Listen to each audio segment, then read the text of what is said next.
Hey, hello, sacred friend. Welcome back. I am Lori Andrus, and welcome to this episode of the Luminary Life Podcast.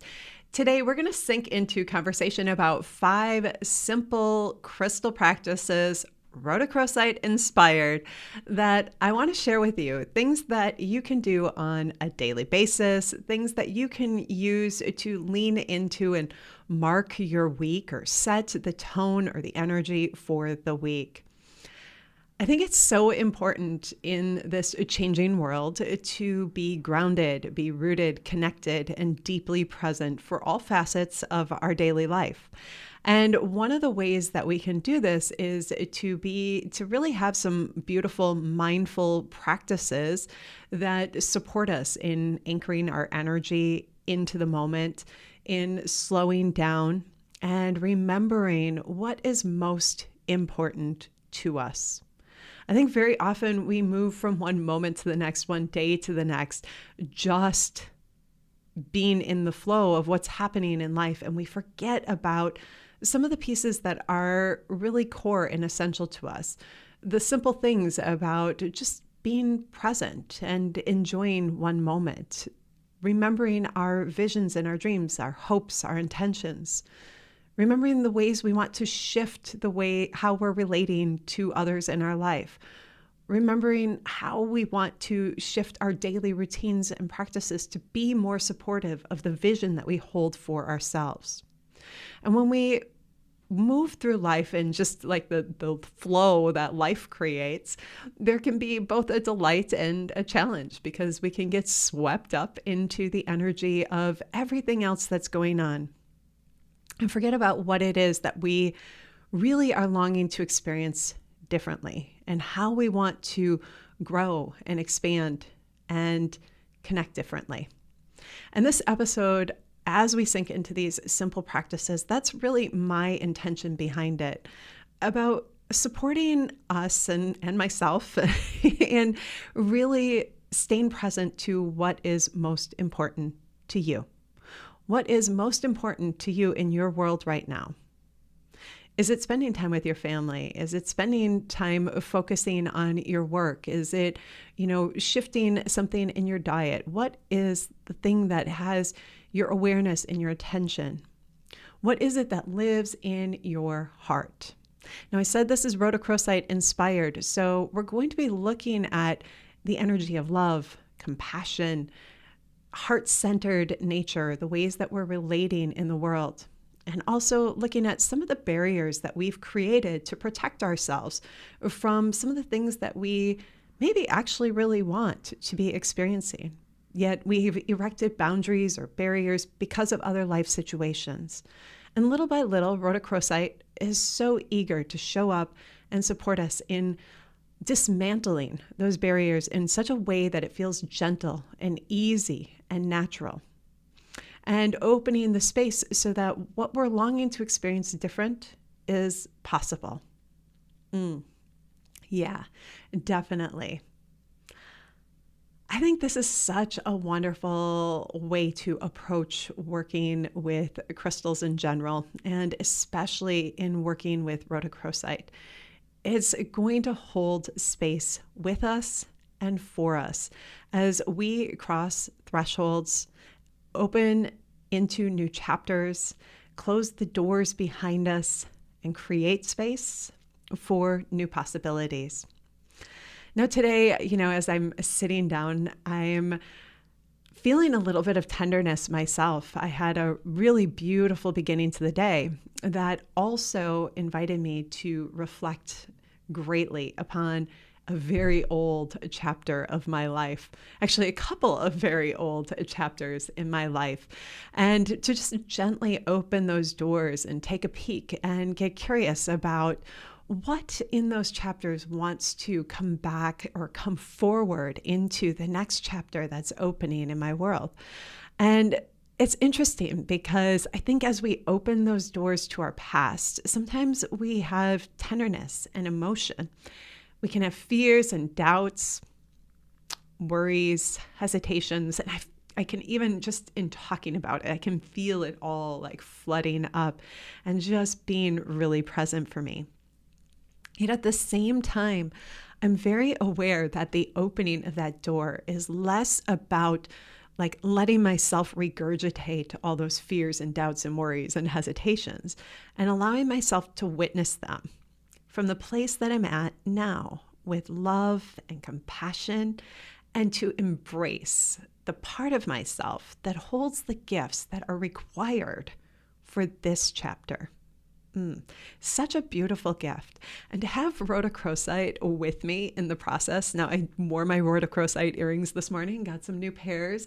I'm adding these to the Journey Jewels shop. So pop on over there. They'll be up and ready for you to do some shopping. Gorgeous, gorgeous, really simple, fun, playful pieces. But wearing the rhodochrosite and inviting it to be a part of this process was so potent. So potent, because I found myself asking different questions than I maybe would have in the past. And I found myself having an open heart in ways that I probably would have retracted in the past. And that is beautiful. So let's lean into these 5 practices, or let's have some conversation about these 5 practices. Now, you may go, 5 practices, Lori, that's a lot. And yes, okay, look at the number. It sounds like a lot, but really these practices are something that you can bring into your day and flow with. The idea is to sink in and connect. And the other thing is that you do not need to do all 5 of these every day.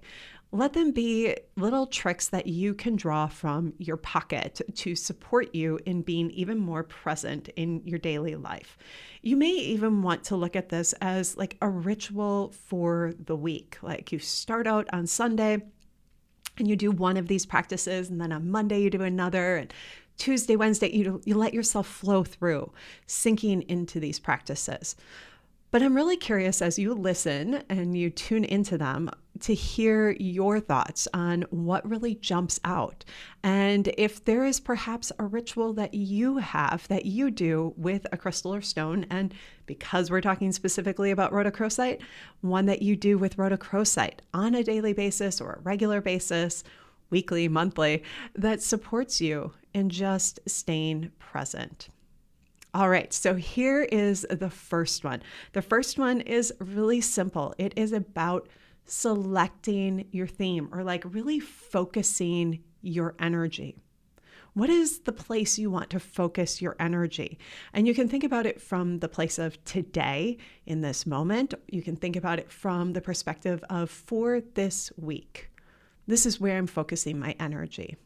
So, for example, now that Chris and I are home from the forest for the season, I am been looking for new things to do with Coda and Clover to get them out, and also get them out in places where there's not a lot of overstimulation, where there aren't a lot of people on the trails with us, where we can really have some just isolated, nice nature, outdoor time together. And this has been a little bit tricky for a lot of different reasons, just because I need to find the places, I need to scout them out, do all the checking in on the things, and make sure it's a good setup for us.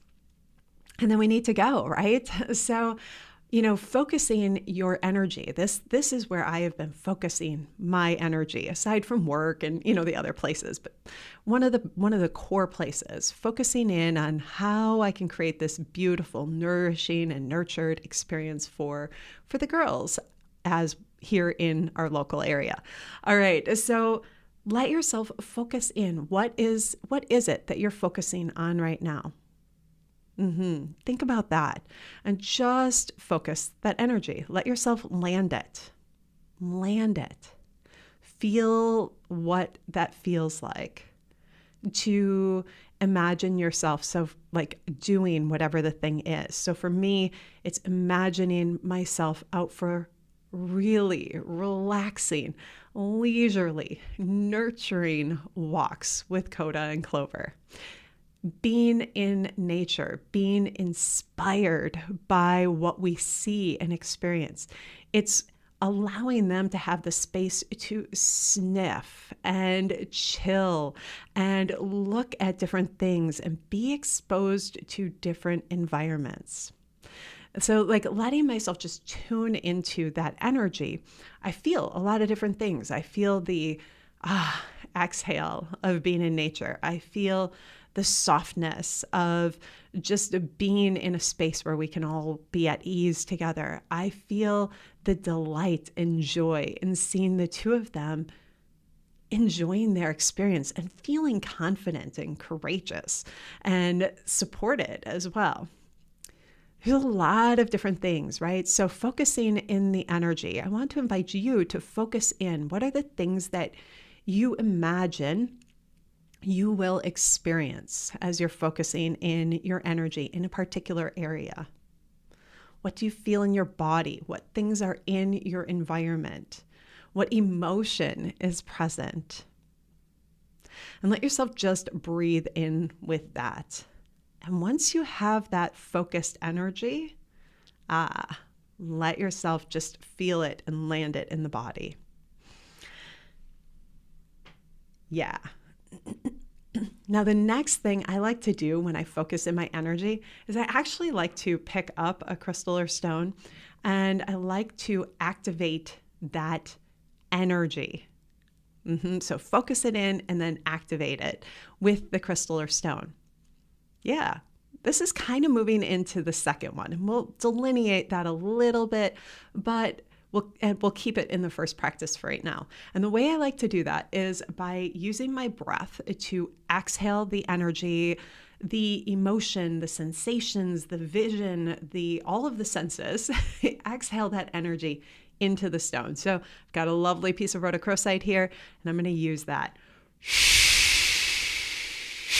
Just using a nice loud breath, one that comes from deep within you that draws up and through, and nice full exhale out. I like to do this 3 times. So I just gave it 1, 2, and 3. And your stone is activated to support you. How cool is that? When we focus our energy, we connect in with the stone and we use our breath to activate it. That's when we begin to create an allyship with the crystal, and it begins to know how exactly to support us.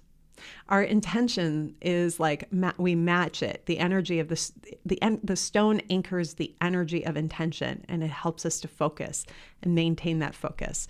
So not only as we carry the stone and we see it, are we reminded of that focused energy for the week, but like we can feel it in our pocket. We can carry it with us. We can place it on our desk. And it is this like visual reminder to just come back to that energy. What is the intention? Come back to it. Come back to it. Yeah. Where are we focusing? Awesome.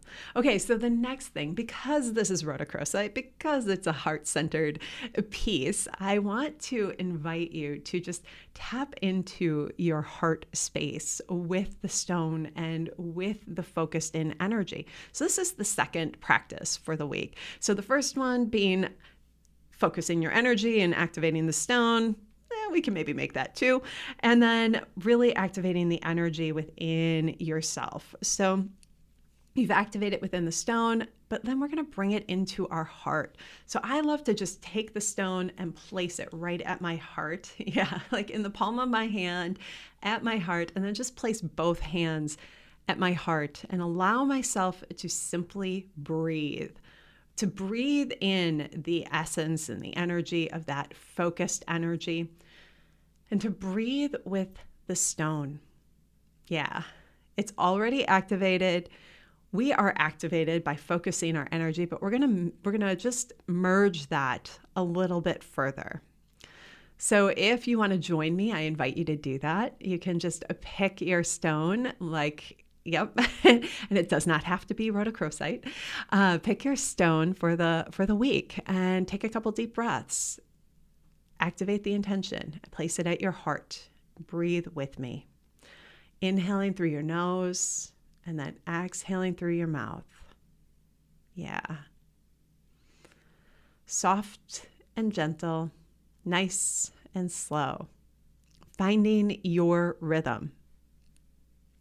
And let your heart just soften and open. Let your heart become a space to really receive this focus for the week, this focus for the day, this focus for the moment.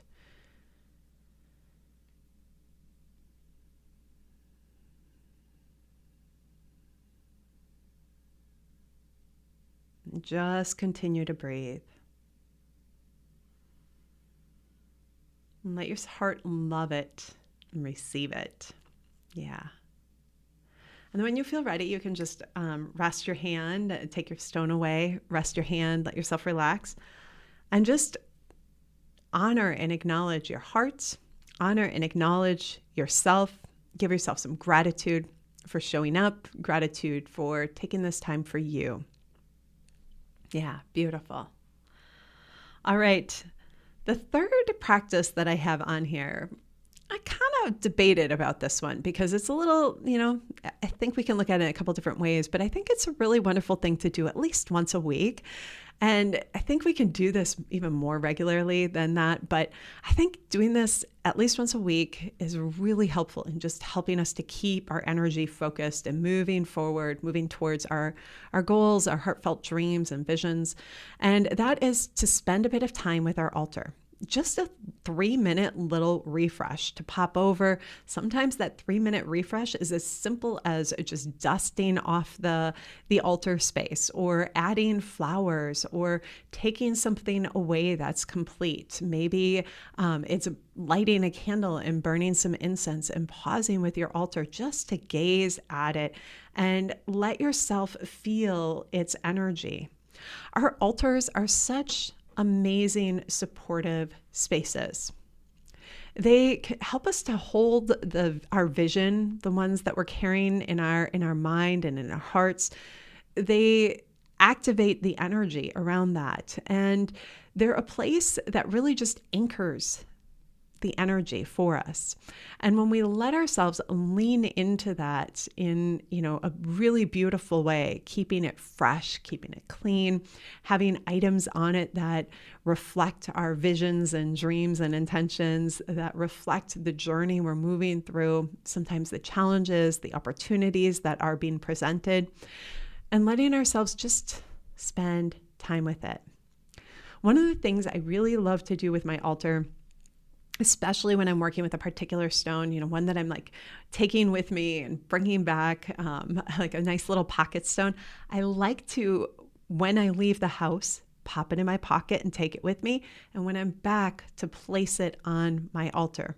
Now, right in front of me on my desk here, I always have what I call an active altar. There are things shifting and changing to reflect where I'm currently focusing.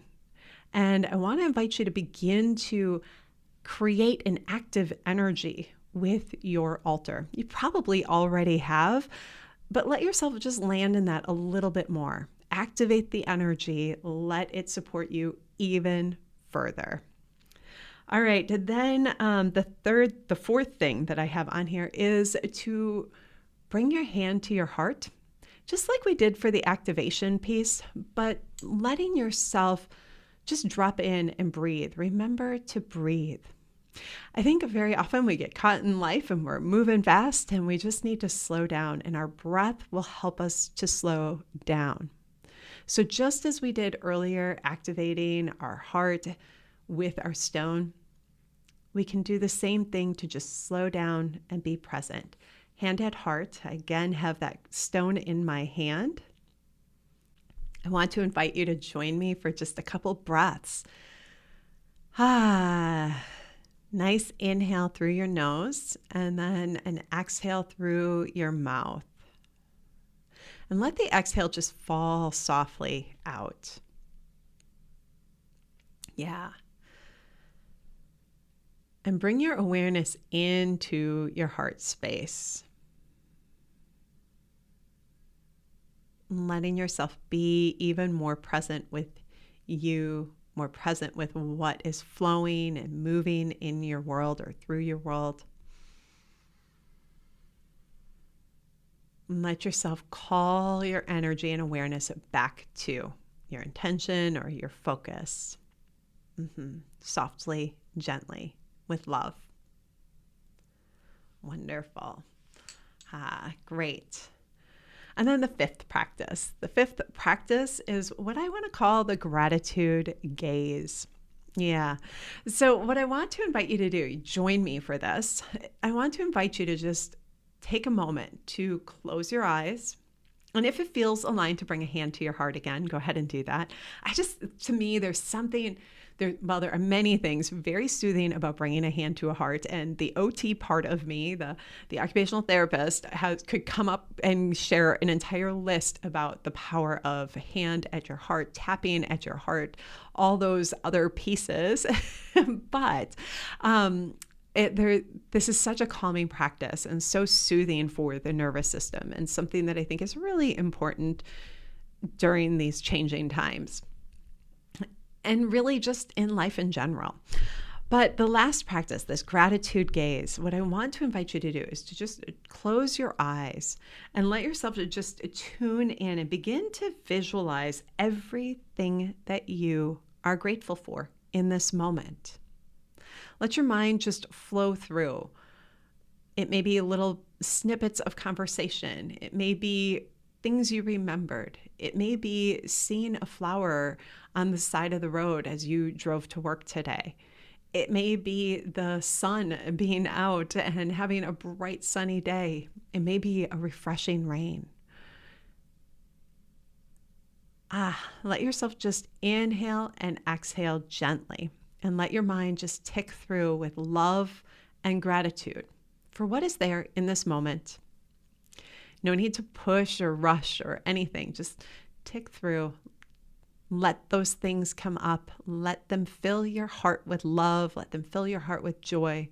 Let them fill your heart with gratitude.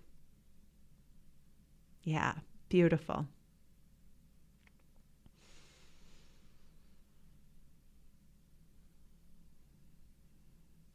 And then thank yourself. Give yourself some gratitude. And then give a little gratitude to the crystal or stone that you are working with. And if it's rhodochrosite, give it a little nod. Thank you, thank you, thank you. And let yourself move on through your day, through your day-to-day life. I feel like these are all practices we could do from beginning to end of day. They're practices we could do from beginning to end of week. They're practices we could do every day or every couple days. I'm really curious which ones jump out to you. I'd love to hear in the comments what is jumping out to you and how that feels for you. Like how do you want to work with your stones on a daily basis? What simple practices emerged for you? Maybe it inspired something else entirely or prompted you to remember an old practice. I think sometimes when we just kind of tap back in, that happens. We're reconnected with an old practice that is so wonderfully nourishing, and we can't wait to dive back into. So I'd love to hear. Share in the comments below. And I want to thank you for joining me today.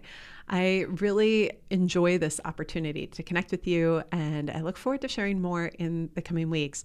We are going to be diving into some conversations about the crystals and stones for the year, the annual allies. I haven't really done a conversation for those yet. The two crystal allies for the year are copper and star cluster or aragonite, and I think they have so much to share. And as we're winding down the year, I think this is a really good time to do kind of a reflective look at the year, and then also what they're supporting us with as we continue through the final couple months. It's really always quite interesting. And then the other thing I really love about this time of year, as we're moving through the month of October, and we hit that midpoint of the fall season on November 1st. The energy around that, it's such a great point for really deep reflection, and it really initiates the deeper journey into that dark quarter of the year, the winter, which we're not quite in. Not that we're in it, but it's that dark window of time, that really deep dive into the dark season, which is just beautiful. So we'll be having some conversation about that as well. But until then, thank you for joining me. And I wish you an absolutely beautiful day, sacred friend. And as always, shine brightly. Bye for now.